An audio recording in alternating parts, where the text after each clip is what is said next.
வாழ்க வையகம், வாழ்க வளமுடன், வாழ்க வேதாத்திரியம், குருவே துணை.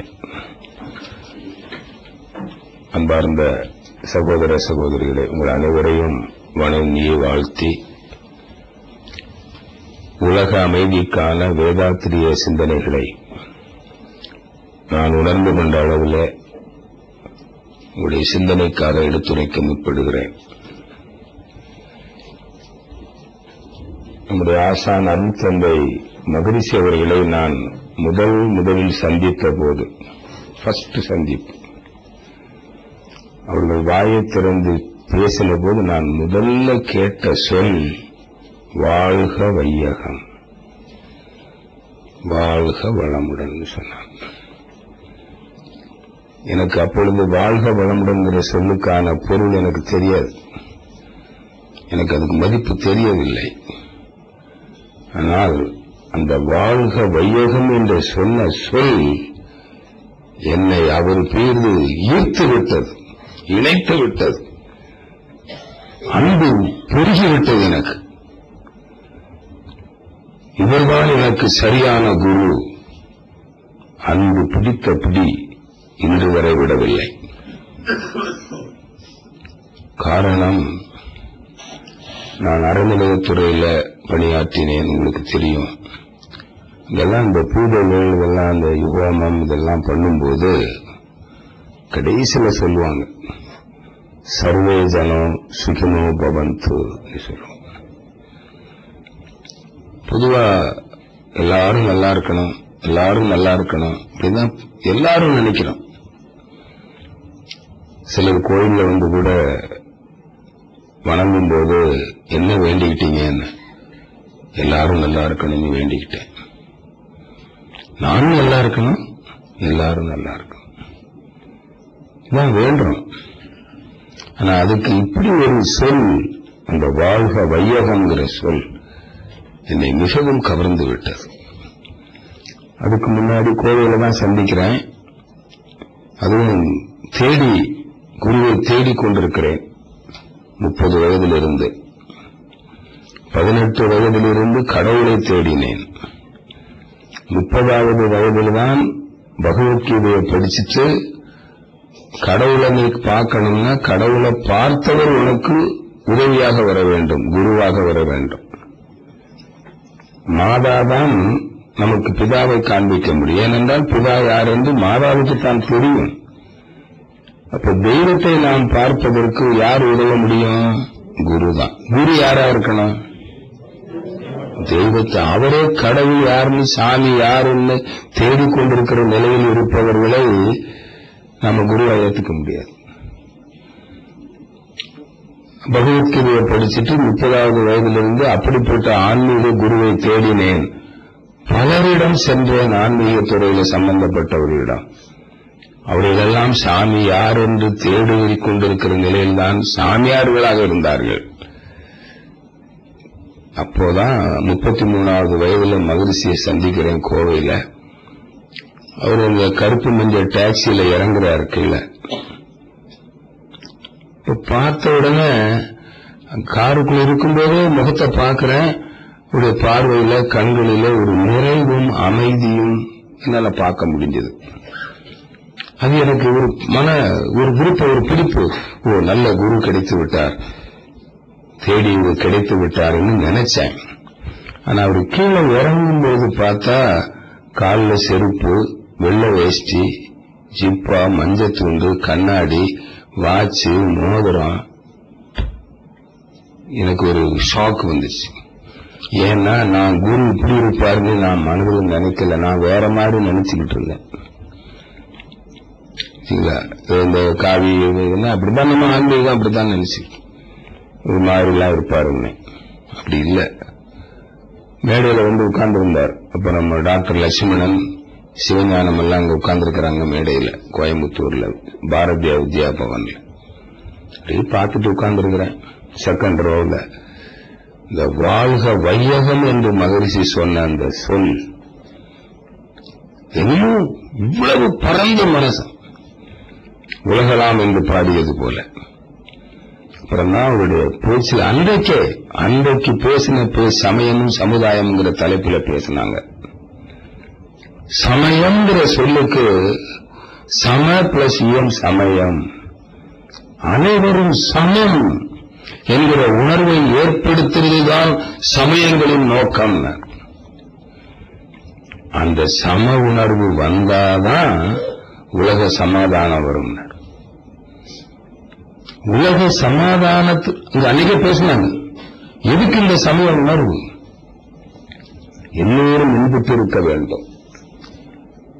மகரிஷிக்கு முதல்ல எழுந்த கேள்வி, தனக்கு வந்த துன்பம் வறுமை ஏன்? அப்புறமா தான் உயிர்னா என்ன, கடவுள்னா என்ன கேள்வி கேட்டாங்க. கடைசியில அந்த தனி மனிதனுடைய அறிவு, தனி மனிதன் அறிவுல முழுமை பெறணும். அப்படி முழுமை பெற்றா அவன் அமைதியாக வாழலாம். ஆனா அந்த அமைதி நிலைக்க வேண்டுமானால் உலகத்தில் அமைதி இருக்கணும். இந்த தனி மனிதனா வாழல, உலகம்ங்கிறது உலக சமுதாயம், இந்த மக்கள் தனி மனிதனாக வாழவே முடியாது. அதனால ஒருபடி உணவில் உலக ஒற்றுமையை கண்டுடுன்னு சொன்னார். இப்ப கூட ஐயா தலைவர் சொன்னார் இந்த உணவு பாடல் இதை பற்றி.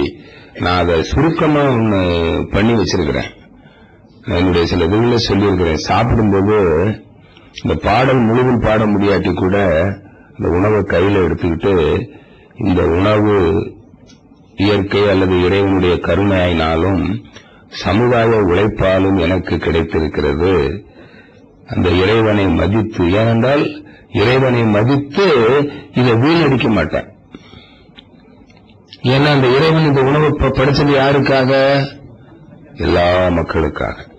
அப்ப நான் அதிகமா சாப்பிடலாமோ? சாப்பிடவும் கூடாது, அதை வீணடிக்கவும் கூடாது. பிளேட்ல வீணடிக்கலாமா? இந்த உணர்வு, ஏன்னா இது கொடுத்தது யாருக்கு? இந்த மனித சமுதாயத்துக்கு. அடுத்தது இந்த உணவு இந்த சமுதாய அறிவு, உடல் உழைப்பு, அறிவு உழைப்பால வந்திருக்குது எனக்கு. அப்ப நான் யாருக்கு நன்றி? இப்ப நன்றி யாருக்கு சொல்லணும்? சமுதாயத்தை. இறைவனுக்கு நன்றி சொல்றது என்பது அதை வீணடிக்காம சாப்பிடுறதா நன்றி சொல்வது. நன்றி சொல்லணும்னு அவசியமே இல்லை. இறைவா தேங்க்யூ வெரி மச் அப்படின்னு சொல்லிட்டு அதிகமா சாப்பிடுறதோ தட்டுல வீணடிச்சாலும் அது நன்றி அல்ல. ஆனா சமுதாயத்துக்கு அப்படி இல்லை. சாமி சொல்றார், இது சமுதாய உழைப்பால் வந்திருக்கிறது. நான் சமுதாயத்தில் யாருக்கும் துன்பம் அளிக்க மாட்டேன், முடிந்தவரை பிறர் துன்பம் போக்கி வாழ்வேன் அப்படின்னு உறுதி எடுத்துக்கிட்டு காயக்கல்பம் பண்ணிட்டு சாப்பிட்டா நல்ல விதமா செரிமானம் ஆகும். இது போதுங்க. நான் அதை ரொம்ப நாளா பண்ணிட்டு வரேன். நான் கூட சில வேலை எழுதி கொடுத்துருக்கிறேன். இந்த உணவில் ஒழுங்க பற்றி அவருடைய தலைவர் தான் அதை சரிபார்த்து கொடுத்தாங்க முந்தின ரிஷிகேஷ் கூட்டத்தில். அதை எழுதியிருக்கிறேன். காயக்கல்பம் செய்யும் போது இன்னொரு நம்ம அதை கடைப்பிடிக்கலாம்னு நினைக்கிறேன். கையில உணவை வச்சுக்கிட்டு எல்லாம் இந்த சாதுக்கள் சாப்பிடும்போதெல்லாம் பார்க்கலாம். அப்படி இந்த உணவை தொட்டு இப்படி வணங்கி எல்லாம் பண்ணிட்டு தான் சாப்பிடுறாங்க. நாம் அதை செய்யலாமே, முழுப்பாடும் தெரியாட்டி கூட. இந்த உணவு இறைநிலையின் கருணையினாலும் சமுதாய உழைப்பாலும் எனக்கு கிடைத்திருக்கிறது.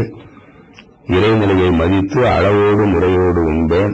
சமுதாயத்தை மதித்து யாருக்கும் துன்பம் அளிக்க மாட்டேன். முடிந்தவரை பிறர் துன்பம் போக்கி வாழ்வேன் அப்படின்னு சொல்லிட்டு காய்களும் பண்ணிட்டு சாப்பிடுவேன். போதும். இந்த சமுதாய நல உணர்வு வரணும். அப்போ எல்லாரும் நல்லா இருக்கணும்னு நினைக்கிறோம். யாரும் துன்பம் இல்லாம இருக்கணும். இது கொடுத்ததெல்லாம் சமுதாயத்துக்கு. இந்த உணர்வு தான் உலக சமாதானத்தை கொண்டு வரும்.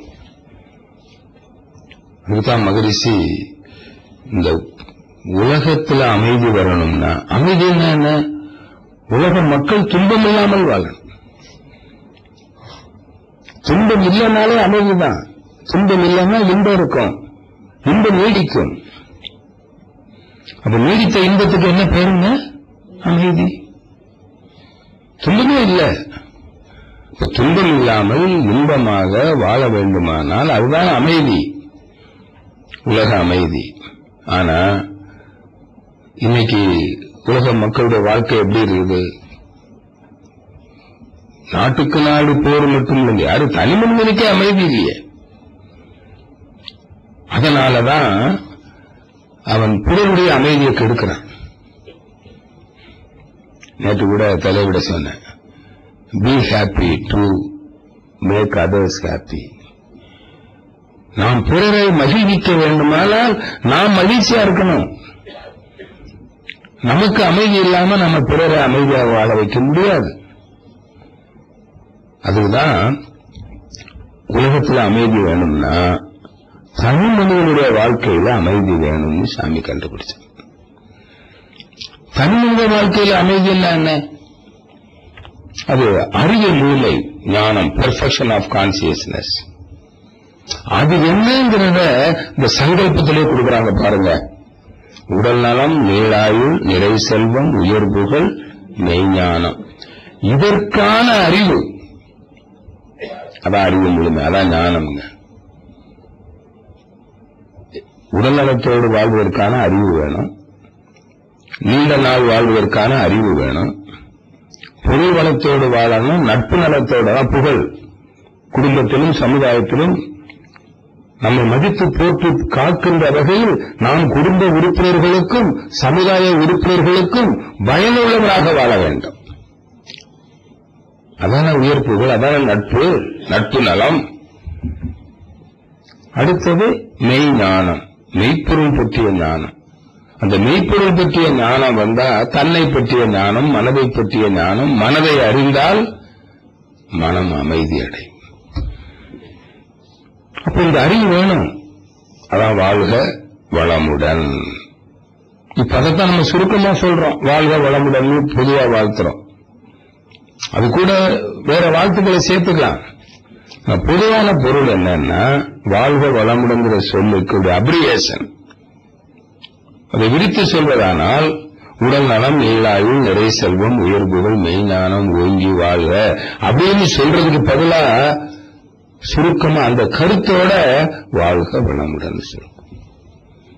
ஒவ்வொருத்தரை வாழ்த்தும் போதும் இந்த மனசோட வாழ்த்தணும். மனிதர்களை வாழ்த்துற போது, மோட்டார் சைக்கிளை வாழ்த்துற போது உடல் நலம், நீளாயுள். நான் ஒரு 2 வாழ்த்தினேன். மதுரையில இருந்து ஒரு மோட்டார் சைக்கிள் வாங்கிட்டேன். ரோட்ல கொண்டு போனேன். பெட்ரோல் மட்டும்தான் இருக்குது, கையில டிஃபனுக்கு மட்டும்தான் காசு இருக்குது. பஞ்சர் ஆனா பஞ்சர் போட காசு இல்ல. அப்படியே வண்டிக்கு ஒரு அருள்காப்பு போட்டு வாழ்க வளமுடன், வாழ்க வளமுடன் வாழ்த்திட்டு வந்துட்டேன். அவரு ஆணி குத்தி இருந்திருக்குது. கோயம்புத்தூர் வண்டி நிறுத்தி 1 மணி நேரம் கழிச்சுதான் காத்து இறங்கிச்சு. அதை வாழ்த்தும் போது நிறை செல்வம், உயர் புகழ், உனக்கும் புகழ் வரும், ஒழுங்கா ஓடலாம். அது உலகத்தோட 15 வருஷம் வச்சிருந்தேன் அந்த வண்டிய. சரிங்களா? இந்த பேனாவை அப்படி வாழ்த்தீங்கன்னா பேனா தொந்தரவு இல்லாம எழுதும். கவனக்குறைவா கூட திருப்பி வைக்க மாட்டோம், அது ஞாபகப்படுத்திடும். எதை வேணாலும் வாழ்த்தலாம். அது மாதிரி இந்த வாழ்க வளமுடன்னா இந்த அறிவு நிலையில உயரணும் எல்லாரும். அப்படி தனி மனிதன் வாழ்ந்தால் இவனுக்கு மன நிறைவு வந்துருமே, இந்த அன்பின் கருணையை ஊற்றெடுக்குமே. அப்ப அவனுக்கு தெரிஞ்சு போச்சு, இங்க இருக்கிற பொருள் எல்லாம் யாருக்கு சொந்தம்? எல்லாருக்கும் சொந்தம். இப்ப உலகத்துல அமைதி இல்ல, நாட்டுக்கு நாடு போர், பகை, அச்சம். எதனால வந்திருக்குது? உலக நல நாட்டம் பாடல்ல மகிழ்ச்சி எழுதுறாங்க இல்ல, உலகில் உள்ள பொறுப்புடைய தலைவர் எல்லாம் உயிர் அறிவை உள்ளுணர்வாய் பெறுதல் வேண்டும். உலகனைத்து நாடுகளின் எல்லை காக்க ஓருலக கூட்டாட்சி வலுவாய் வேண்டும். உலகில் போர், பகை, அச்சமின்றி மக்கள் உழைத்துண்டு வளம் காத்து வாழ வேண்டும். இந்த மகிழ்ச்சி இப்ப எப்படி வாழ்றாங்க? பறித்துண்டு வாழ்கிறார்கள், பொருள் வளம் பறிக்கிறார்கள். இதான் விலங்கு பண்பு. இந்த மனித பண்பு வரணும். உழைத்து உண்டு வளம் காத்து வாழம், இட்டு உண்டு வாழம். எனக்கு எல்லாம் இருக்கு. உழைப்பின் மூலமா பல பொருட்களை உற்பத்தி செய்யணும், அதை நாம பயன்படுத்தணும். உழைக்க இயலாதவங்க, உழைக்க தெரியாதவங்களுக்கு கொடுக்கணும். ஏன்னா இயற்கை வளம் பொதுவாக தான் இருக்குது. தான் சாமி சிந்திக்கிறாங்க. இது ஏன் இப்படி சிந்திச்சாங்க? நம்ம சிந்திச்சு பாருங்க. நம்ம வாழ்க்கைக்கு என்ன வேணுங்க? வாழ்க்கையை பற்றி சாமி சொல்றார், சர்வைவல், என்ஜாய்மெண்ட், பெர்ஃபெக்ஷன். அருமையா பண்ண உயிர் வாழ்தல், இயற்கையை ரசித்தல், அறிவில் முழுமை பெறுதல். இதுக்கான செயல்கள் தான் மனித வாழ்க்கையா இருக்கு. இப்ப உயிர் வாழ்றதுக்கு என்ன செய்யணும்? இந்த உடம்புல உயிர் வாழணும். உடல் தேவைகள் 3 தேவை 3 காப்புன்னு சொல்றோம்ல. சர்வைவலுக்கு தேவை 3, காப்பு 3. அது லட்சுமணையா சொன்னார். ஒரு நாட்டில் பேசின போது இந்த 12 தத்துவத்தை சொன்ன போது அவர்கள் வியந்து போனார்கள். மிகப்பெரிய விஷயம். தேவை 3, காப்பு 3. எதை கொண்டு தேவை நிறைவு செய்ய போறோம்? எதை கொண்டு காப்பு பெற போகிறோம்? பொருள், பொருள், பொருள், பொருள். அதனால்தான் சொன்னான். சரி, என்ஜாய்மெண்ட்டுக்கு என்ன வேணும்? அதே பொருள் தானே வேணும். பகவத்கீதையில வரும் அர்ஜுனனுக்கு சொல்ற கிருஷ்ணன் கர்ம அப்படின்னா என்னன்னு சொல்ற, பொருள் ஈட்டல், பொருட்களை உபயோகப்படுத்துதல், இதான் கர்மா. மகிழ்ச்சி கூட ஒரு இடத்துல அன்பொழியில வந்திருக்குது. மனிதன் செய்யற செயல் எல்லாமே அவன் தூங்கி விழிச்ச உடனே என்ன செய்யறான்? திரும்ப தூங்க போறப்போன்னா ஒன்னு பொருட்களை உற்பத்தி செய்கிறான், இன்னொன்னு பொருட்களை உபயோகப்படுத்துறான். இது மேல ஒண்ணுமே கிடையாது. பொருள் உற்பத்தி, பொருள் உபயோகம், இதை விட வேற ஏதாவது இருக்கா? சொல்லுங்க பார்க்கலாம். எங்கிருந்து உற்பத்தி பண்ற? இயற்கை பொருள் இருந்தால் உற்பத்தி பண்ண முடியும். இயற்கை பொருள்கள் இருக்குது, இயற்கை வளம். இதை உற்பத்தி பண்ணது யாரு? இறைவன். அந்த இந்த நம்ம உற்பத்தி பண்ணது இறைவன் தான். நாம் வாழ்வதற்கு தேவையான அனைத்து பொருள்களையும் நாம் பிறப்போடு இணைத்து வைத்திருக்கிற மகிழ்ச்சி சொல்றாங்க. உன் பிறப்போடு இணைக்கப்பட்டிருக்கிறது. பைபிள்ல ஒரு அற்புதமான வசனம் இருக்கிறது. ஆண்டவர் மனிதனை சிருஷ்டிப்பதற்கு முன்னால் அவனுக்கு தேவையான அனைத்தையும் சிருஷ்டித்தார். அதனாலதான் சாமி சொன்னாங்க, கடவுள்கிட்ட தான் வேண்டுறீங்களே, வேண்டி பெற வேண்டியது ஏதாவது இருக்கிறதா? முதல் நாள் 1978 மகிழ்ச்சியுடைய ஸ்பீச், அந்த சமயம் சமுதாயம் எனக்கு அப்படியே ரெக்கார்ட் ஆகி போச்சு. இப்போ நான் அப்படி திரும்ப பேசுவேன். 100 minutes சாமிஜி பேசினாங்க. அப்ப சொன்னாங்க, நீ கடவுளை வேண்டி பெற வேண்டியது ஏதாவது இருக்கிறதா? இது ஒன்றும் பெற வேண்டாம், இதெல்லாம் இருக்கு. வெளிவெளியா வாழ்றதுக்கு இல்லையா? என்ன வேணுங்க? உயிர் வாழ்றதுக்கு சுவாசிக்கிறது காற்று வேணும், உயிர் வேணும். உயிர் வருது, உணவுல இருந்து வருது, கோள்கள் இருந்து வருது, அது தானா வரும். உணவு வித்துக்குழம்பா மாறி வித்துக்குழம்பு இருப்பு இருக்கிற அளவுக்கு அந்த உயிர் துறைகளை பிடிச்சு வச்சுக்கிட்டே இருக்கும். நீ செய்ய வேண்டிய வேலை என்ன? அவ்வளவுதான். அந்த உணவு நல்ல விதமா செரிக்கிற மாதிரி சாப்பிட்டேன்னா உணவு 7வது தாதுவா மாறிடும், உடம்புல இருக்கும். அது 80 வயசுக்கு மேல தளரும், 40க்கு மேல கொஞ்சம் தளராது, 80க்கு மேல தளர்ந்து ஒரு நாள் வித்து குழம்பு ட்ரை ஆயிடும். அது யாரும் தடுக்க முடியாது. உனக்கு வேண்டிய உயிர் வருமா வராதா? காற்று வருமா வராதா? ஆக்சிஜன் நாமளா உற்பத்தி பண்ண, அது தானா இருக்கு. நுரையீரல் விரிஞ்சு சுருங்குது, காற்று உள்ள வருது, போகும், வெப்பம் வருது, தண்ணீர் இருக்குது, நீர், தாக்கம், உணவு இருக்கிறது, உற்பத்தி பண்ணலாம். Raw materials. உயிர் வாழ்வதற்கு தேவையான எல்லா பொருட்களும் இருக்கிறது. அதை வாழ்க்கை வளமாக மாற்றுகிற தொழில் அறிவு, அதுக்கான சிந்தனை, விஞ்ஞான அறிவு வந்தாச்சு. சாமி சொல்லுவாங்க, 100 பேருக்கு தேவையான பொருளை இன்று ஒரு மனிதன் உற்பத்தி செய்து விட முடியும். அவ்வளவு அட்வான்ஸ். அப்புறம் என்ன, எதுக்கு கஷ்டம்? இயற்கை வளம் இல்லையா? ஒரு சாதாரண நினைச்சு நான் பார்ப்பேன் அடிக்கடி, ஒரு நாளைக்கு எத்தனை லிட்டர் பெட்ரோல் டீசல் செலவாகுது நினைச்சு பாருங்க சார். அவ்வளவு வந்துகிட்டு தான் இருக்குது பூமியில இருந்து. வைக்கலையா இறைநிலை? அதுவே இறைநிலையும் வற்றாத இருப்பு. நீ இருக்கிறது எல்லாம் வந்துருக்குது. உனக்கு தேவையானதை எல்லாம் முன்கூட்டியே வச்சுதான் இறுதியாக மனிதனை படைத்திருக்கிறது, மனிதனாக வந்திருக்கிறது. படித்தது கூட இல்ல, தனக்கு தேவையானதெல்லாம் வச்சு தானே மனிதனாக வந்திருக்கிறது. அத மகரிஷி கடைசி நூல்ல இருக்கு பாருங்க, இறைநிலையின் தன்மாற்ற ரகசியம். அதுக்கு முன்னாடி சாமிஜி அது ஆற்றலால வந்தது சொல்லி முதல்ல இருந்தா, அப்புறம் கடைசியில சொன்னாங்க பாருங்க, இது சும்மா வரல, இட்ஸ் நாட் an accident. திட்டமிட்டு எடுத்த உருவமே மனிதன். அது எதுக்கு வந்ததுன்னா தன் எழிலை தானே ரசிப்பதற்கு திட்டமிட்டு எடுத்த உருவமே மனிதன். என்ன பாருங்க, அப்ப தெய்வம் மானுஷ ரூபன்னு சொன்ன, அப்ப எது மனிதனா வந்திருக்குதுங்க? அப்புறம் அப்ப இருக்கிறதெல்லாம் எது? இப்ப நம்ம எதை சாப்பிட்டீங்க? டீ குடிச்சீங்களா? தெய்வத்தை தெய்வம் குடிச்சிருக்குது. அவ்வளவு இருப்பதெல்லாம் தெய்வம், எல்லாம் தெய்வம் தானே.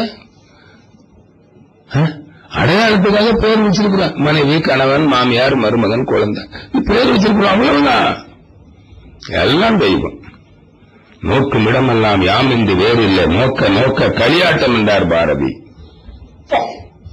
அது மாதிரிங்க இந்த எல்லாம் இருக்கு, விஞ்ஞான அறிவு இருக்கிறது.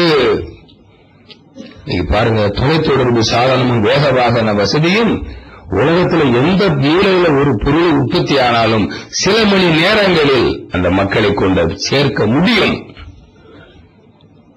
அப்புறம் என்ன இல்லை, என்ன வளம் இல்லை இந்த பொருள் திருநாட்டில்? ஏன் இந்த பொருளுக்காக மக்கள் போரிட்டு மடிகிறார்கள்? பொருளுக்காக சண்டை போடுறான். உலகம் இப்ப எதுக்கு செய்கிறது?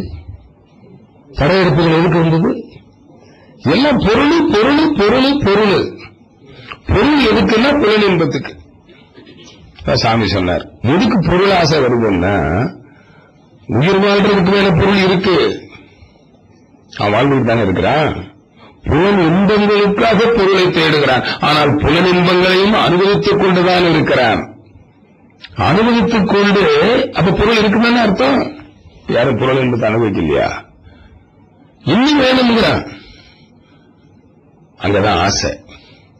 அந்த பொருள் இன்ப, அதுக்கு புலன் இன்ப மயக்கத்தால் அது பொருள் ஆசை. அந்த பொருளை கஷ்டப்படாம சம்பாதிக்கணும், நமக்கு சேரணும். அதுக்குத்தான் அதிகார ஆசை, புகழ் ஆசை. புலனின்ப ஆசை ஒன்றுதான் பொருள் ஆசையாக, புகழ் ஆசையாக, அதிகார ஆசையாக பரிணமித்திருக்கிறது. இப்ப புலனின்ப அனுபவிக்கலையா மனிதன்? அனுபவிச்சுட்டு தானே இருக்கிறான். அதான் சாமி சொல்ற, இன்பத்துக்குள் இருந்து கொண்டே நீ இன்பத்தை தேடுகிறாய். ஆகையால் உனக்கு எவ்வளவு இன்பம் வந்தாலும் என்ன வராது? நிறைவு வராது.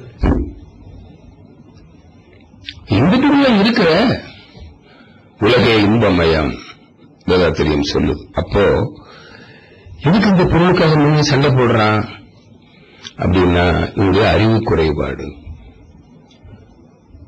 நான் இந்த உலக இன்பங்களை அனுபவிக்க வந்திருக்கிறேன், அனுபவிச்சுட்டு இருக்கிறேன். அதுக்கு இங்க இருக்கிற வளங்கள் எல்லாம் எல்லோருக்கும் சொந்தம்.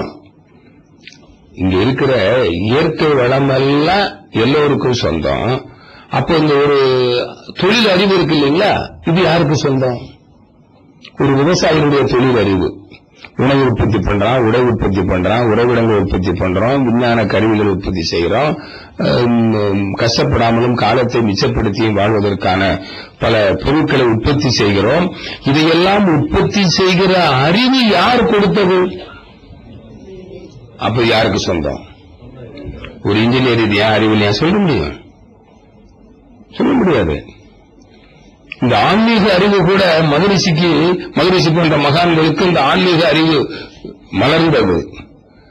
அது யார் கொடுத்தது? அப்ப இது கொடுத்தது யாருக்கு சொந்தம்? இல்ல, எல்லாருக்கும் சொந்தம். அதனால தானே கொடுத்தாங்க. யான் பெற்ற இன்பம், அப்ப யான் பெற்ற அறிவு, அதான் கொடுத்ததெல்லாம் கொடுத்தான். யாருக்காக கொடுத்தான்? ஒருத்தனுக்காக கொடுத்தான், ஊருக்காக, எல்லாருக்குமாக கொடுத்தான். இந்த உண்மை புரிந்தால் மனிதன் இப்படி போரிட்டு மடிவானா சார்? யாருக்கும் இல்லாத நிலை வருமா? சொல்லுங்க. மொபைல் போன் கண்டுபிடிக்கிற வரையில யாருக்காவது மொபைல் போன் மேல ஆசை வந்துச்சா? இப்ப லேட்டஸ்ட் நெட் போன் வந்த உடனே அது மேல ஆசை வந்துருக்குது. இப்ப செல்லாத மனுஷன் செல்லாத மனுஷன் ஆயிட்டான். கேட்கிறான், எங்கேயாவது போனா சொல்லுங்க, உங்க நம்பர் சொல்லுங்க சார். அவன் நம்பர் இல்லைன்னு சொன்னா மேலே ஒரு மாதிரி பார்க்க. இப்ப எல்லாருக்கும் செல்போன் உற்பத்தி பண்ண முடியாதா? முடியும். அது கொஞ்சம் கொஞ்சமா உற்பத்தி ஆகும். வர்ற வரை கொஞ்சம் பொறுத்து இருக்கணும், அவ்வளவுதானே. எல்லா வசதிகளையும் பெருக்கிக்கலாம், எல்லாரும் உயிர் வாழலாம், எல்லாரும் இந்த உலக இன்பங்களை அனுபவிக்கலாம், எல்லா வசதியும் இருக்குது. பிறருக்கு கொடுக்கிறதுக்கு என்ன வேணும்? இப்ப உழைக்க தெரியாது, இயலாது. குழந்தைகளுக்கு உழைக்க தெரியாது. முதியவர்கள், நோய்த்தவர்கள், அதாவது குறைபாடு உள்ளவர்கள், அறிவு குறைபாடோ உடல் குறைபாடோ இருக்கிறவங்களுக்கு உழைக்க இயலாது. இவங்களுக்கு கொடுக்கணும் இல்ல, கொடுக்கறதுக்கு என்ன வேணுங்க? அன்புதான் வேணும். ஐயாவில் சொன்ன அன்பு இல்லாத யாரா கை தூக்க பார்ப்போம். உங்களை கேட்கல, யாரு எங்க போய் கேட்டாரு? நான் சிறைச்சாலையில போய் கேட்டேன். கைதிகள் பல குற்றங்களை செய்து வந்திருக்கிற சிறைச்சாலை கைதிகள் ஒரு நாள் கடலூர் சிறையில, நான் உங்களுடைய இறைவனை பார்க்கிறேன். என்ன ஒரு மாதிரி பார்த்தாங்க. அன்பை பார்க்கிறேன், உங்களில் அன்பு இல்லாதவர்கள் கையை தூக்குங்க. முன்னாடி உட்கார்ந்தவங்க எல்லாம் ஆயுள் கைதிகள். பின்னால திரும்பி பார்த்தாங்க, ஒருத்தரும் கை தூக்கல. இப்ப நான் சொன்னேன், நீங்கள் கொலை செய்தது கூட அன்பின் காரணமாகத்தான். அன்பு இல்லைன்னு சொல்லுங்க.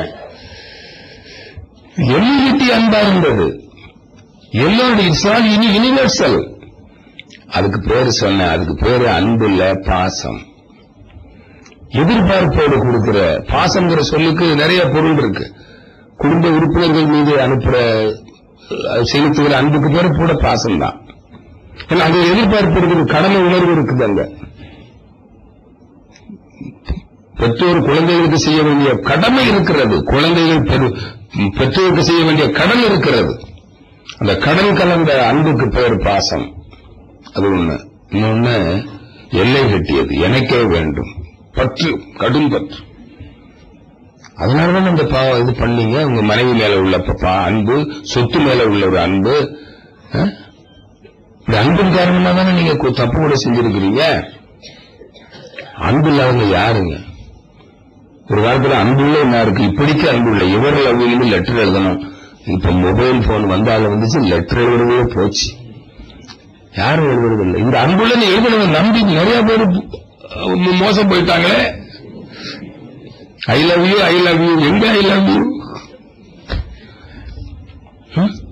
ஆனால் அன்பு இருக்கிறது, அது எல்லை கட்டி இருக்கிறது. எப்ப அன்பு மலரும்? நாம எல்லாம் ஒண்ணு. பேசிக்கிட்டு இருக்கோம் 3 நாளா. இப்ப நம்ம நாட்டில இருந்து வெளிநாட்டுக்கு போன இடத்துல அங்க நம்ம இந்தியன்ஸே இல்லைன்னு வச்சுக்கோங்க, நமக்கு ஒரு மாதிரி இருக்கும். யாராவது ஒரு இந்தியனை பார்த்தா போதும், நீங்க இந்தியாவா? நானும் இந்தியா தான். அங்க உடனே அன்பு வந்துருது. ஆனா இந்தியாவுக்குள்ள வந்தா அன்பு வர மாட்டேங்குது. இங்க வந்து ஒரு தமிழ இல்ல ஒடிசா இந்த மாதிரி அஸ்ஸாம் காட்டு பக்கமா அங்க இங்க ஒரு மாசம் தங்குறான்னு வச்சுக்கோங்க, தமிழ் வார்த்தையே காதுல விழல. யாரோ ஒருத்தவங்க தமிழ்ல பேசிட்டானா, இந்த தமிழ்நாடா? நானும் தமிழ்நாடு தான். அங்க ஜாதி மதம் ஒண்ணும் இல்ல, 2 பேரும் கட்டி பிடிச்சுக்கிறான். தமிழ்நாட்டுக்குள்ள வந்தா கட்டி பிடிக்க மாட்டான். அவன் வேற இவன் வேற, அவன் ஜாதி இவன் ஜாதி. தமிழ்நாட்டுல வந்து அவர் நம்ம ஆளுதானுங்க, சொந்தம் இல்லை.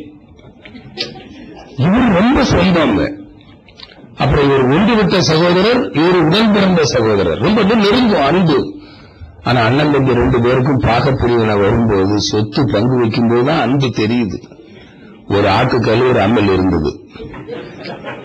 அப்ப பஞ்சாயத்து நான் தான் பாகப்பிரிவினைக்கு போனேன். அண்ணன் ஆட்டுக்கல்ல வச்சுக்கப்பா, தம்பி அம்மிக்கல்ல வச்சுக்க. தம்பி கேட்கிறான், எனக்கு ஆட்டுக்கல்ல பங்கு உண்டா இல்லையா? உண்டு. அப்ப 2ஆ உடைச்சு விடுங்க. உடைச்சா உதவாதப்பான்னு. அது நான் என்னமோ பண்ணிட்டு போறேன், உங்களுக்கு என்னங்கிறான். இப்படிப்பட்ட அன்பு இருக்குதுங்க. எனக்கு பயன்படாது, எவனுக்கும் பயன்படக்கூடாது. எங்க இருக்குது அன்பு? அப்போ இந்த அன்பு பருமம் அந்த அது மலர வேண்டுமானால் நம்ம எல்லாரும் எங்கிருந்து வந்தோம்? ஒரு தாய் மக்கள். நான் கூட பேசும்போது சகோதர சகோதரிகளேன்னு சொன்னேன். நம்ம எல்லாம் எந்த வயத்துல இருந்து வந்தோம்னு சுத்தவெளிங்கிற வயத்துல இருந்து வந்தோம். அது தெய்வம் ஒன்று. இந்த கருத்து மலர்ந்தாதான் நாம சகோதர சகோதரிகள். அப்ப தெய்வம் சுத்தவெளிங்கிற அறிவு இல்லாம அதை புரிந்து கொள்ளாமல் எப்படி நம்ம சகோதரங்கிற உணர்வு வரும்? எனக்கு ஒரு யோசனை, அந்த அரவணையத்தில் வரும்போது ரொம்ப நிறைய எனக்கு சிந்திக்கிறதுக்கு நிறைய வாய்ப்பு கிடைச்சது. ஐயா கூட சொன்னாங்க, தலைவர் சிவன் கோயிலுக்கு போறவன் பெருமாள் கோயிலுக்கு போக மாட்டான். வீர வைஷ்ணவ சைவர்கள் நாமம் போட்டுக்கிட்டு வந்தவருக்கு பிச்சை போட மாட்டான். கோயம்புத்தூர் ஒருத்தர் இருக்காரு, பெரிய கோடீஸ்வரன். இங்க யோசிப்பேன், இப்படிப்பட்டவருக்கு எப்படி கோடீஸ்வரன் ஆனா இருந்தாலும் ஒரு காம்பவுண்டுக்குள்ள சிவன் கோயில் இருக்கும், பெருமாள் கோயில் இருக்கும். சிவன் கோயில் திருப்பதிக்கு கோடி கோடியா கொடுப்பாரு, பெருமாள் கோயில் வந்தா கையெழுத்து வச்சுக்குவாரு. பார்த்தாலே பாவம். நாமம் போட்ட யானையை பார்க்க மாட்டாரு. அப்பதான் நான் யோசனை பண்ணேன், அப்ப இவங்க எப்படி சம உணர்வோடு பார்க்க முடியும்? ஏனென்றால் இவர்கள் ஈஸ்வரனுடைய பிள்ளைகள், அவங்க மகாவிஷ்ணு திருநாள் பிள்ளைகள். பேர வந்துருச்சுல்ல, கிறிஸ்தவர்களை பார்த்தா நாங்கள் பிதாவின் பிள்ளைகள். அவங்க இஸ்லாமியர்கள் கேட்டா நீங்கள் அல்லாஹ்வின் பிள்ளைகள். வேறுபட்டு போச்சே. இதான் சொல்றேன், இதான் மகரி சொன்னார். முடியாது.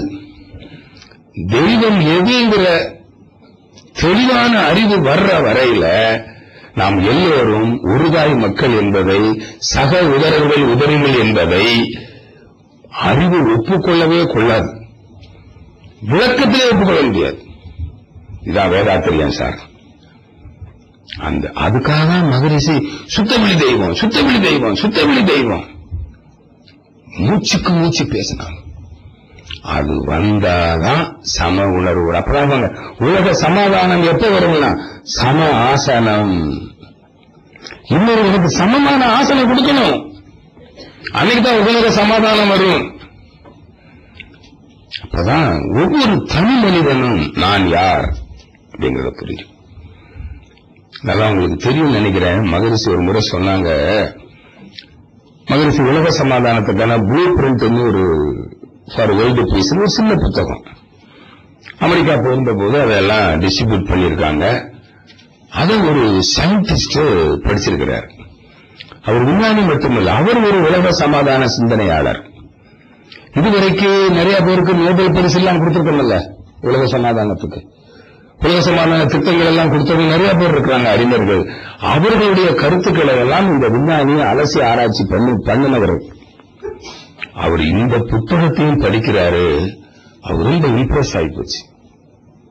இவ்வளவு சிம்பிளா இருக்குது. சின்ன புத்தகம் தெரியுங்க, பார்த்திருக்கீங்க, blueprint for world peace. இவர் எப்படியாவது சந்திக்கணும்னு அடுத்த ஆண்டு போற போது மகரிஷியை சந்திக்கிறார். சந்திச்சு அவர் வீட்டுக்கு லஞ்சுக்கு கூப்பிட்டுருக்காங்க. சாமி எங்க வீட்டுல போய் சாப்பிடுறாரு. சாப்பிட்டு முடிச்சுட்டு அவரோட மனைவியே இருந்திருக்கிறாங்க. இப்ப தனியா பேசணும்னு தனி அறையில மகரிஷி அவரும் பேச போறாங்க. அப்புறம் மனைவி நான் மை கம்னு கேட்கறாங்க. No, I want to discuss with Swamiji. கதவை சாத்திட்டு டிஸ்கஸ் பண்றேன். எப்படி உலக சமாதானம், உலக அமைதி எப்படி வரும்னு நீங்க சொல்றீங்க? எப்படி இந்த திட்டங்கள்? அப்பதான் சாமி சொல்றார், இந்த தனி மனிதன் அமைதி வராம, அதாவது ஆன்மீக மேம்பாடு, ஆன்ம நேயம் மலராமல், அன்பு மலராமல் உலக சமாதானம் வராது. அப்ப ஒவ்வொரு மனிதனும் நான் யாருங்கிறத புரிஞ்சுக்கணும். அவன் அறிவில முழுமை பெறணும், ஆன்மீக அறிவில உயரணும். அந்த அறிவை நான் எளிமைப்படுத்தி கொடுத்திருக்கிறேன். ரொம்ப எளிமைப்படுத்தி, இதை விட எளிமையை பிடிக்கிறது யாரும் யாரும் கொடுத்ததெல்லாம் கிடைச்சு போச்சேன். சாமி சொல்லிட்டாங்களே, இல்ல யாரும் தேவையில்லை. நான் கிணறு தோண்டி வச்சுட்டேன், நீங்க எவ்வளவு வேணாலும் எடுத்துக்க, நீ தனியா கிணறு தோண்ட வேண்டிய அவசியமே இல்லை. இங்க யாரும் தேவையும் இல்லை. நீ எல்லாரும் ஞானி, எல்லாரும் இறைவனை உணர்ந்துக்கலாம் அப்படின்னு சொல்லிட்டு அப்பதான் அதுக்கப்புறம் இது வந்தாதான் இந்த சம உணர்வு வரும், அன்பு மலரும். அன்பு ஒண்ணு மலர்ந்துடுச்சுன்னா இப்ப பொருள் ஈட்டுகிறவன் என்ன பண்ணுவான்? இல்லாம கொடுத்துருவான்ல. அன்பு இருந்தால் பொருள் ஈட்டுகிறவன் இல்லாதவனும் கொடுத்து விடுவான். பொருள் ஈட்ட இயலாதவனும் தெரியாதவனும் அவனுக்கு அன்பு இருந்தால் பிறரிலிருந்து பறிக்க மாட்டான், கொடுக்கிறவரை காத்திருப்பான். சமாதானம் வருமா வராதா? முருடன் அவன் உடல் வலி இருக்குது, பொருள் ஈற்ற அறிவு இல்ல, அதனால என்ன பண்றான்? பறிக்கிறான், திருடுறான், கொள்ளையடிக்கிறான். அன்பு இருந்தா செய்வானா?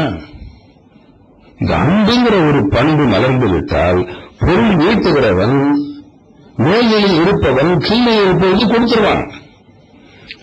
அவன் இல்லாதவன் அவன் கொடுக்காவிட்டால் கூட அவனுக்கு பறிக்க மாட்டான். அப்ப பிரச்சனையே இல்லை.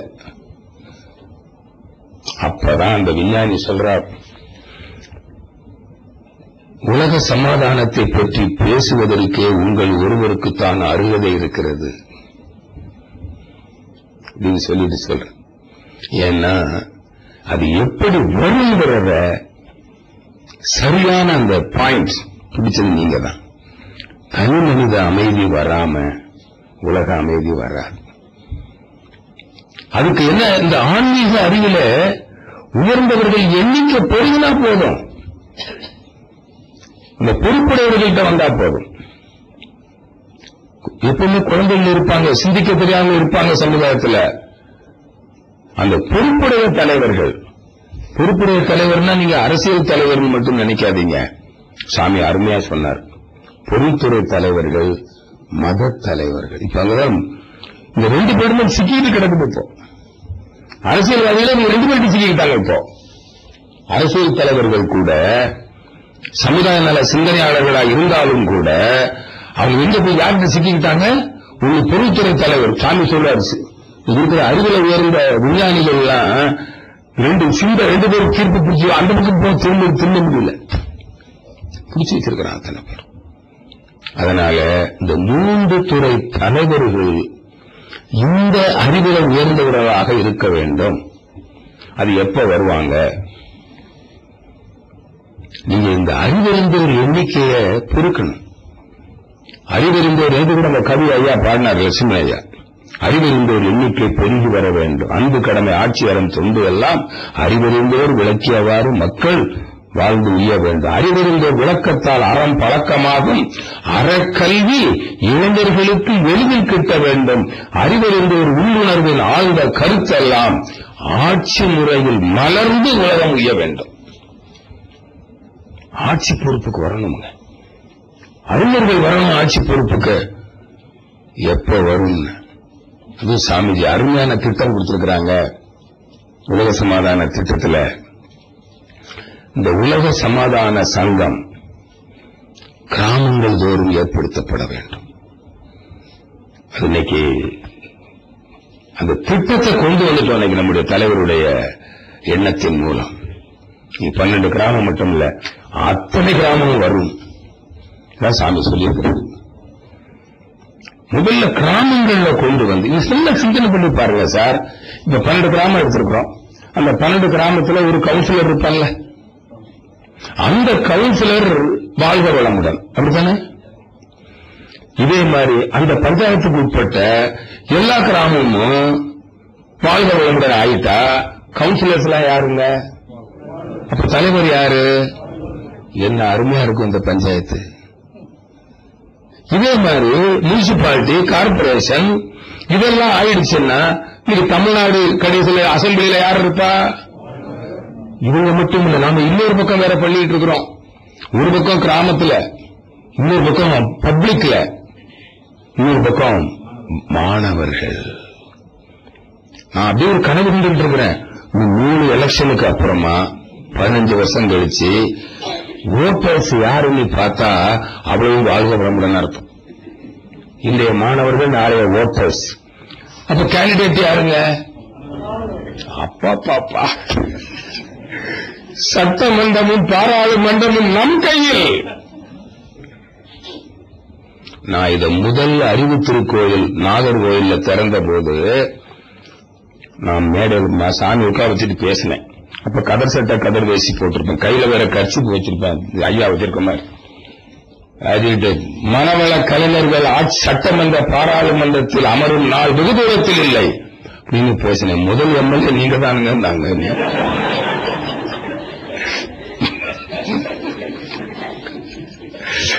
அப்ப நான் சொன்னேன், நான் எம்எல்ஏ ஆக மாட்டேன், எம்எல்ஏக்களை உருவாக்குவேன்னு சொல்றேன்.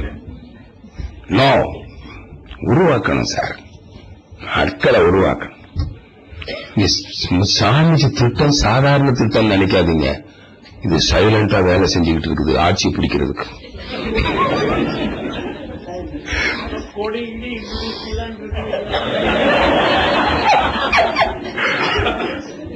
அன்னைக்கு கட்சி இருக்காது சாமி சொல்றார். கட்சி இருக்குமா? இல்ல கேக்குறேன் நான், ஐயா நினைக்கிற மாதிரி இல்ல, கட்சி இருக்காது சொல்றாரு மகிழ்ச்சி. இருக்குமா? என்ன நினைச்சு பாருங்க, நீ இருக்காது. அந்த அது வரும், கண்டிப்பாக வரும். அப்போ ஒரு பக்கம் இந்த village program, school, college, public, இந்த அறிவிருந்த எண்ணிக்கை பெருகிட்டா தொழிலதிபர்கள் யாரா இருப்பா? அப்போ அவங்க எப்படிப்பட்ட தொழில் செய்வாங்க? சமுதாயத்திற்கு பயனுள்ள பொருளை உற்பத்தி செய்கிறார்கள். இது தேவையற்ற பொருள்படிக்கு வாழ்க்கையில் சிக்கல் பல மளிகை கண்டோம். இன்னைக்கு நெசசிட்டி, அடிப்படை தேவை, உயிர் வாழ்வதற்கான பொருள் உற்பத்தியை பாதிக்கிறது. இன்னைக்கு ஆடம்பர பொருள் உற்பத்தி தான் அதிகமாக இருக்கு. அதனால பொருளாதார சிக்கல் பாரு, ஏற்றத்தாழ்வுகள், சமுதாய சிக்கல், பொருளாதார சிக்கலுக்கு காரணமே அதுதானே. அப்ப பொருள்துறை தலைவர்கள் அந்த நிலைக்கு உயர்ந்துருவாங்க. அப்ப சமயத்துறை தலைவர்கள்லாம் எல்லாம் மாறிடும், எல்லாம் எது தெய்வம்ங்கிறத சொல்லிடுவாங்க. அப்ப ஆட்சி பொறுப்புக்கு வர்றவங்களும் இந்த 3 துறை தலைவர்களும் அறிவில் உயர்ந்தவர்களாக வரும்போது இந்த பிரச்சனைகள் இருக்குமா? இந்த பொருளுக்காக மண்ணை சண்டை போடுறான். இன்னொன்னு அன்பு இல்லை. இந்த அன்பு வந்தா பொருளையும் பகிர்ந்து விட முடியும். அப்ப எது வேணும்? இப்போ அன்புதான் வேணும். அதான் தலைவர் முன்னிலை ஸ்பீச்சில் பேசினான். அப்ப இறை உணர்வு, அறிந்தது சிவம், மலர்வது அன்பு, இந்த பண்பாடு வந்துடுச்சுன்னா உலக சமாதானம் வந்துடும். அதுக்கு இன்னொன்னு சொல்றாங்க மகரிஷி. ஒண்ணு, இந்த உலக சமாதான சங்கம் இதோடைய கிளைகள் ஒவ்வொரு கிராமத்திலையும் ஏற்படுத்து. இப்ப நமக்கு அதான வேலை. இப்பதான நம்ம மன்றங்கள் நிறைய தவ மையங்களை தொடங்கணும், நிறைய அறக்கட்டளைகளை தொடங்கணும், ஒவ்வொரு ஊர்லயும் தொழில் சொல்ற காரணம் தானே. இது எதுக்கு? இது ஆள் பிடிச்சு நம்ம ஏதாவது பொழப்பு நடத்துறதுக்கா? அதுக்காக பண்ணிட்டு இருக்கிறோம். இந்த அறிவு, இந்த ஞான ஆன்மீக அறிவு, அறிவு திருக்கோயில்கள், ஆன்மீக அறிவு தானே கொடுத்துருங்க நம்ம. அப்ப இதுக்குதான் கிராமங்கள் எல்லாம் ஒரு பக்கம் பண்ணிட்டு வராங்க. இன்னொரு திட்டம் சொல்றாரு மகரிஷி பாருங்க, அந்த ஊர் உலக ஆட்சி. அப்ப இப்படி வந்ததுன்னா சாமி இந்த புத்தகம் எழுதுறாரு, நம்ம நாட்டுல வந்த மாதிரி ஒவ்வொரு நாட்டிலையும் வந்துருச்சுன்னா எல்லா நாட்டு தலைவர்களும் ஆன்மீக அறிவிலே உயர்ந்தவர்களாக இருந்தால் அவங்க எல்லாம் சேர்ந்து எப்படிப்பட்ட அவங்க ஒரு அரசாங்கத்தை அமைத்து விடுவார்கள். அன்னைக்கு உலக அரசு வந்துடும். உலக அரசு வருமானா வரும்.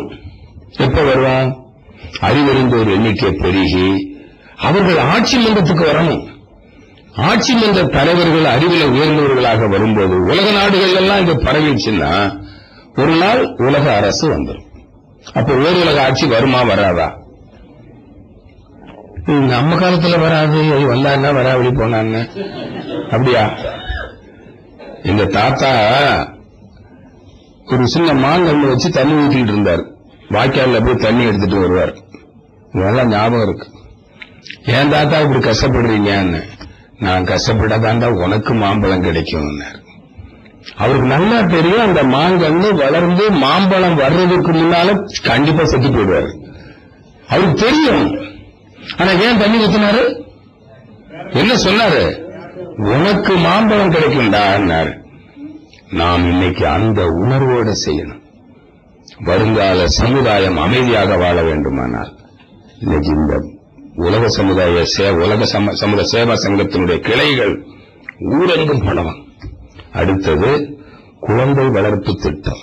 சாமி சொல்லியிருக்கிறார். இப்ப அடுத்தது நம்ம தலைவர் கண்டிப்பா செய்வாங்க. அதுக்கு ஒரு குழந்தை வளர்ப்பு அமைப்பு ஏற்படுத்தி ஒவ்வொரு மாவட்டத்திலும் ஆதரவற்ற குழந்தைகளை நம்ம எடுத்து வளர்க்கிறோம்.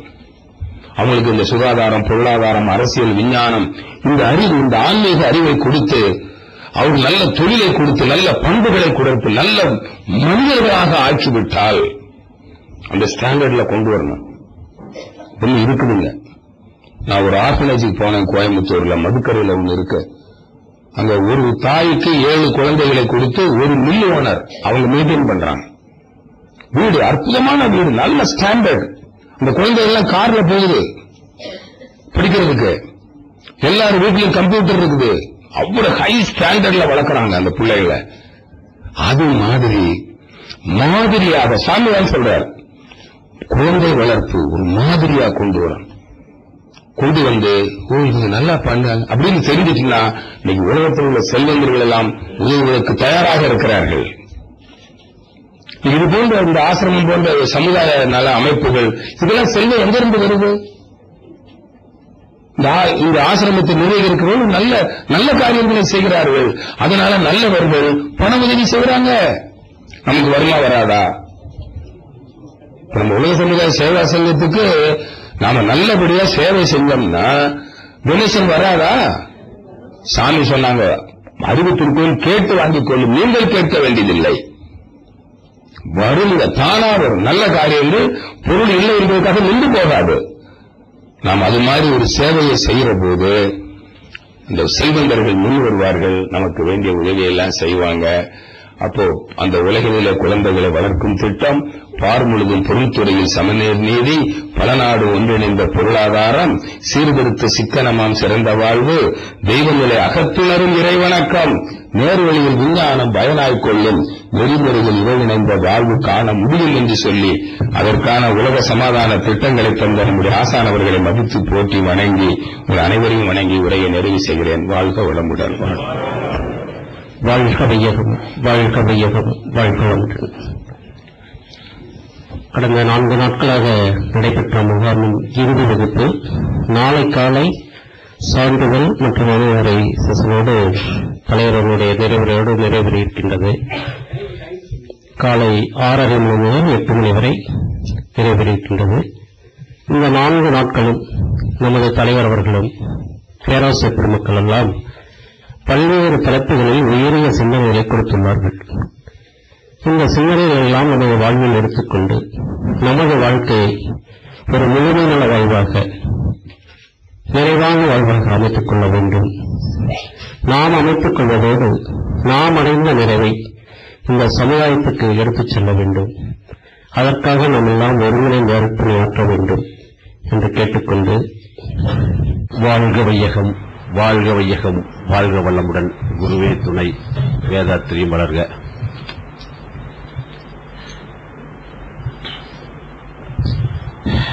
இமயமலையில எங்கெங்கேயோ இருக்கக்கூடிய இருந்து உருவாகி கங்கை நதி எப்படி ரிஷிகேசில் சேர்ந்து இந்த நாட்டுக்கு உபயோகமா ஓட ஆரம்பிச்ச மாதிரி நாமெல்லாம் எங்கெங்கேயோ பிறந்து வேதாத்திரியம் அப்படிங்கிறதுல இணைஞ்சு இப்படி ஒரு அருமையான புண்ணிய பூமியில இப்படி ஒரு நல்ல நிகழ்ச்சியில கலந்து கொண்டதற்கு ஏற்பாடு செய்த நம்முடைய ஆலியார் அருவி திருக்கோயில் உலக சமுதாய சேவா சங்கத்தின் தலைவர் அவர்களுக்கும் நிர்வாகத்தினருக்கும் நமது குருவிற்கும் இறையாற்றலுக்கும் முதலில் நாம் அனைவரும் நன்றியை தெரிவித்துக் கொள்வோம். வாழ்க வளமுடன். முருகானந்தம் இது மாதிரி ரிஷிகேசம் போகணும் அப்படின்னு சொன்னாப்ல. ஏப்ரல் 1 ஃபைனான்சியே நிறைய வேலை இருக்கு அப்படின்னு மனசுல பட்டுது. இருந்தாலும் நம்ம இதை அட்டன் பண்ணணும் அப்படிங்கிற முடிவோட என்னுடைய நண்பர் செந்திலோட நாங்க ஃபேமிலியோட வந்தோம். ஆனா இந்த அளவுக்கு ஒரு மனநிறைவா இருக்கும்னு நான் உண்மையிலுமே எதிர்பார்க்கல. ஏதோ வருவோம் பேசிட்டு போவோம் அப்படின்னு நினைச்சிருந்தேன். இதுல என்ன அப்படின்னா, காலையில எழுந்திரிச்சு கங்கையில குளிச்சோம், எல்லாம் வெள்ளை போட்டோம், டிஃபன் அருமையான டிஃபன் சாப்பிட்டோம். அதற்கெல்லாம் மேல நம்முடைய மனசை தூய்மை பண்றதுக்கு சச்சங்கம் நிறைய என்னுடைய மனசுல பதிஞ்சுது. அப்பதான் நமக்கு ஒரு மனசுல பட்டது, நாம் இன்னும் எங்கேயோ இருந்துட்டு இருக்கிறோம், இன்னும் நம்ம ப்ராசஸ் நிறைய பண்ண வேண்டியது இருக்கு அப்படின்னு மனசுல பட்டது. நிறைய சங்கல்பம் எனக்குள்ள எடுத்துட்டேன். இது நம்ம எல்லாத்துக்குமே இருக்கு. நம்ம ஏதோ நிறைய தெரிஞ்சுட்டு எல்லாமே தெரிஞ்சிட்டோம் அப்படிங்கிறதெல்லாம் மாறி 100% யாருமே இல்லை அப்படிங்கறதெல்லாம் உணர்ந்து ஒவ்வொருத்தரும் ஒவ்வொரு பர்சன்டேஜ் இருப்போம். ஒருத்தர் 30 இருப்போம், ஒருத்தர் 40 இருப்போம், ஒருத்தர் 90 இருப்போம். நம்ம எல்லாமே மறுபடியும் நிறைய ப்ராசஸ் பண்ண வேண்டிய சூழ்நிலை இருக்கிறவங்கிறதுக்கு ஒரு நல்ல ஒரு ஆய்வா இருந்தது இந்த நிகழ்வு இருந்தது. எனக்கு இதுல எல்லாரும் ஒவ்வொரு சப்ஜெக்ட் பேச பேச